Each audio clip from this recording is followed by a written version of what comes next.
আসসালামু আলাইকুম। আজকে আমাদের আলোচনার বিষয় হলো নীতিবিদ্যা কি। তো এর পূর্বেই আমরা একটি গল্পের মধ্য দিয়ে যেতে পারি যে এক দেশে ছিল এক গরিব যুবক। সে প্রতিদিন তার নিজের মতো করে জীবনযাপন করত।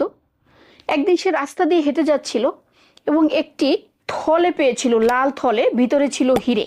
তো একজন অনেক ধনী ব্যক্তির অন্য নগর থেকে আসছে, তার হারিয়ে গিয়েছিল। তো ওই যুবক সেটি কুড়িয়ে পেল এবং পরে সে অনেক খোঁজাখুঁজি করলো যে যার জিনিসটা হারিয়ে গেছে তাকে পাওয়া যায় কিনা। কোথাও তাকে খুঁজে পেল না, সে বাড়ি চলে গেল। পরবর্তী দিন তিনি মনে করলেন যে যার হিরেটি হারিয়েছে সে অবশ্যই ওখানে আবার আসবে এবং খোঁজাখুঁজি করবে। সেই যুবক আবার সেই নির্দিষ্ট স্থানে গেলেন এবং দেখলেন একজন মানুষ এদিক সেদিক ছুটোছুটি করছে। সেই ব্যবসায়ী ব্যক্তি, এবং তিনি ছিলেন অত্যন্ত ধনী একজন ব্যক্তি, কিন্তু এটি ছিল তার মেয়ের উপহার। সেই কারণে তিনি এত বেশি অস্থির ছিলেন, বিষয়টা এত বেশি উদ্বিগ্ন ছিলেন। তিনি বললেন যে আপনার কি কোনো কিছু হারিয়ে গিয়েছে কিনা। তিনি বললেন হ্যাঁ। তখন এই যে যুবক, তিনি বললেন যে আপনি যদি প্রমাণ দিতে পারেন তাহলে আমি আপনাকে আপনার যে জিনিসটি সেটি আমি আপনাকে ফেরত দিব। তখন ওই ব্যক্তি তার কিছু উদাহরণ দিয়ে বললেন যে ভিতরে একটি হীরা আছে, একটি লাল ছোট থলে। এইগুলো বলার পরে ওই যুবক রাজি হয়ে গেলেন এবং বললেন যে জি, আপনার বিষয়টি আমি পেয়েছি এবং এই নিন আপনার সেই জিনিসটি। তখন সেই যে ধনী ব্যক্তি, তিনি এই যুবকটিকে অনেক বেশি সম্পদ দিতে চাইলেন, মানে তার কাছে অনেক টাকা ছিল, কিন্তু যুবকটি সেটি নিলেন না। তিনি বললেন ইসলামে কোনো উপকারের বদলে উপহার গ্রহণ সেটি আসলে ঠিক বৈধ নয়। অর্থাৎ আমি উপকার করব, একমাত্রই আমার উপকার করা উচিত এই জায়গা থেকে। তখন কিন্তু সেই ধনী ব্যক্তি চলে গেলেন তার নগরীতে। কিন্তু কিছুদিন পরে ওই ধনী ব্যক্তি মারা গেলেন। তার একমাত্র মেয়ে ছিল এবং তিনি অত্যন্ত সৎ ব্যবসায়ী ছিলেন। এবং এই যুবক হঠাৎ করে তার নিজের ভাগ্য পরিবর্তনের জন্য ওই নগরীতে গেলেন। এবং ওই নগরীতে গেলেন কিভাবে? তিনি একটি জাহাজে উঠেছিলেন, এই জাহাজটি একটি ঝড়ে পড়েছিল, সেই ঝড়ে ভাসতে ভাসতে তিনি গিয়ে ওই নগরে উঠলেন এবং তিনি ওখানে থাকলেন। এবং তিনি দিনদার ছিলেন, অর্থাৎ তিনি ধর্মকে অত্যন্ত মান্য করতেন এবং মসজিদে সবসময় নামাজে তিনি রত থাকতেন এবং কোরআন শরীফ পাঠ করতেন। এবং ওই নগরের সবাই সেটি শুনতেন এবং তার প্রশংসা করতেন। এবং সবাই ওই ব্যবসায়ীকে চিনত, সেই ধনী ব্যবসায়ীকে। তার অত্যন্ত সুন্দরী এক মেয়ে ছিল। তা সবাই ভাবলো যে এই ছেলে যেহেতু এত ভালো ধার্মিক, তার সাথেই তাকে বিয়ে দেওয়ার ব্যবস্থা করা হোক। তার কাছে বিয়ের প্রস্তাব দেওয়া হলো এবং এই সেই ব্যবসায়ীর ব্যাখ্যা তারা তাকে দিল এবং বলল যে তার একজন মেয়ে আছে, তাকে আমরা আপনার সাথে দিতে চাই। তখন সে রাজি হয়ে গেল এবং বিয়ের দিনে তিনি ওই মেয়ের চেহারার দিকে না তাকিয়ে গলার দিকে তাকিয়েছিলেন, কারণ তিনি যে হারটি দেখেছিলেন সেই হারটি ওই মেয়ের গলায় ঝুলছিল। তখন তিনি বুঝতে পারলেন যে সেই ভদ্রলোকের মেয়েই এই মেয়ে। তা তখন তিনি ভাবলেন যে আসলে সৎকর্ম সবসময় তার দিকে সুন্দর হয়ে ফিরে আসে। তাহলে আমরা এটা থেকে কি শিক্ষা পেলাম? যে আমাদের শুধুমাত্র কর্তব্যের জন্য কর্তব্য করা উচিত এবং উচিত যে কাজটি সেটি করা উচিত, কোনো লাভ লস চিন্তা করা উচিত নয়।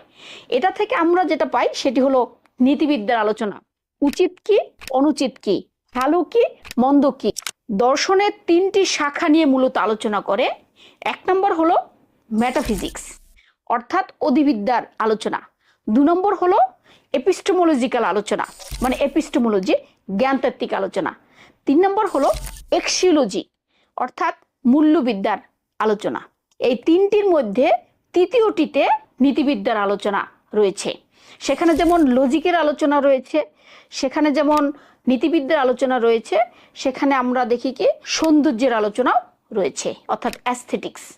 তার মানে সত্য, শিব, সুন্দর, এই তিনটি এক্সিওলজিতে আলোচিত হয়। তা আজকে আমরা যে বিষয়টিতে কথা বলবো সেটি হলো নীতিবিদ্যা। নীতিবিদ্যা কিন্তু বিজ্ঞানের মতোই একটি বিজ্ঞান। কারণ হলো বিজ্ঞান মানে হলো বিশেষ জ্ঞান।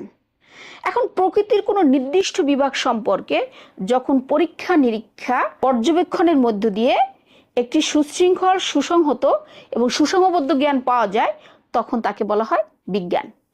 এই বিজ্ঞান মানে হলো পদার্থবিজ্ঞান, রসায়ন বিজ্ঞান, মনোবিজ্ঞান, নীতিবিজ্ঞান, এরকম সবগুলোই, যেমন সমাজ বিজ্ঞান, প্রত্যেকটি কিন্তু আলাদা আলাদা একটি বিভাগ নিয়ে আলোচনা করে। ঠিক তেমনি আমাদের চরিত্র, রীতিনীতি, আচরণ নিয়ে যে বিদ্যা আলোচনা করে তাকেই বলা হয় নীতিবিদ্যা বা নীতিবিজ্ঞান।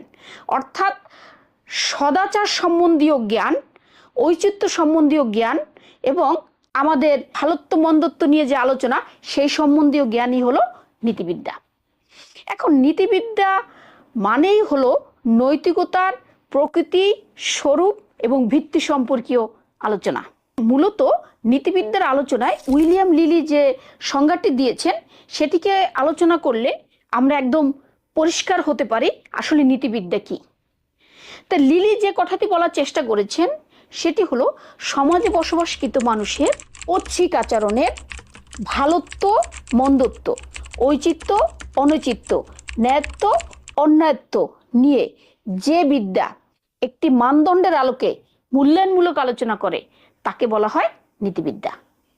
তার মানে যখন লিলি এই কথাটি বলেছেন, সেখানে তিনটি কন্ডিশন চলে আসছে, অর্থাৎ তিনটি শর্ত ছাড়া নীতিবিদ্যা পরিপূর্ণতা পায় না, অর্থাৎ নীতিবিদ্যার সংজ্ঞা সম্পূর্ণ হয় না।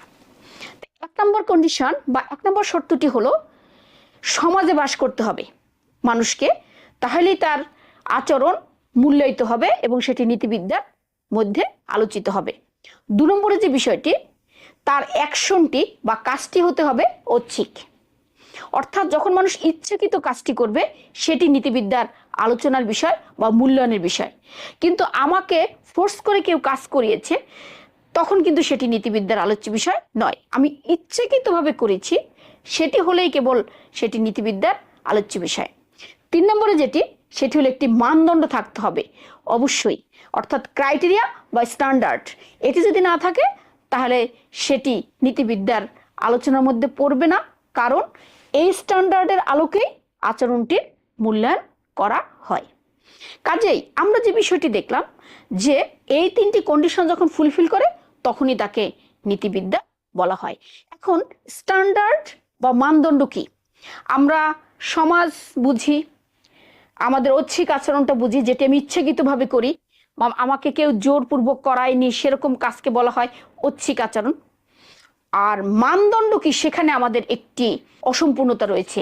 তাহলে মানদণ্ড মানে হলো এমন কোনো রীতি বা এমন কোনো নিয়ম যার আলোকে মানুষের আচরণের মূল্যায়ন করা হয়, ঐচ্ছিক আচরণের, এবং সেটা কি উচিত কি উচিত না, বা এটা কি ভালো কি মন্দ, এই ছাঁচে ফেলে সেটার মূল্যায়ন করা হয়।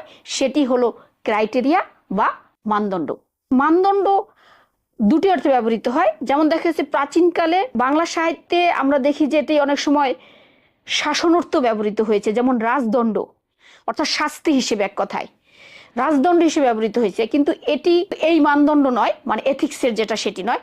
এথিক্সে যেমন দেখা গেছে কোনো ব্যক্তির কাজ করার সক্ষমতা কতটুক, বা কোনো ব্যক্তি কিভাবে কাজ করে, সেটি কি ভালো অর্থে করে না মন্দ অর্থে করে, বা এই ধরনের যে বিষয়টি, সেটি হলো আসলে মানদণ্ডের ক্রাইটেরিয়া। নীতিবিদ্যার ক্ষেত্রে সবসময় ঔচিত্য অনৈচিত্য এর সাথে জড়িত থাকে এই মানদণ্ডটি, অর্থাৎ মূল্যায়নের সাথে জড়িত থাকে। তা আমরা যেটা দেখি যে তাহলে এই যে বিজ্ঞানের কথা বললাম, অর্থাৎ নীতিবিদ্যার যে একটি বিজ্ঞান, সেই বিজ্ঞান কেন হলো, অর্থাৎ বিজ্ঞানের ক্ষেত্রে আমরা যে ক্রাইটেরিয়া মেনটেন করতে দেখি, নীতিবিদ্যার ক্ষেত্রেও কিন্তু সেই বিষয়টি আসছে। সে কারণেই কিন্তু নীতিবিদ্যাকে বিজ্ঞান বলা হয়েছে। তাহলে এই বিজ্ঞান কোন ধরনের বিজ্ঞান, সেই বিষয়টি আসলে আমাদের পরবর্তীতে জানতে হবে। Thank you so much.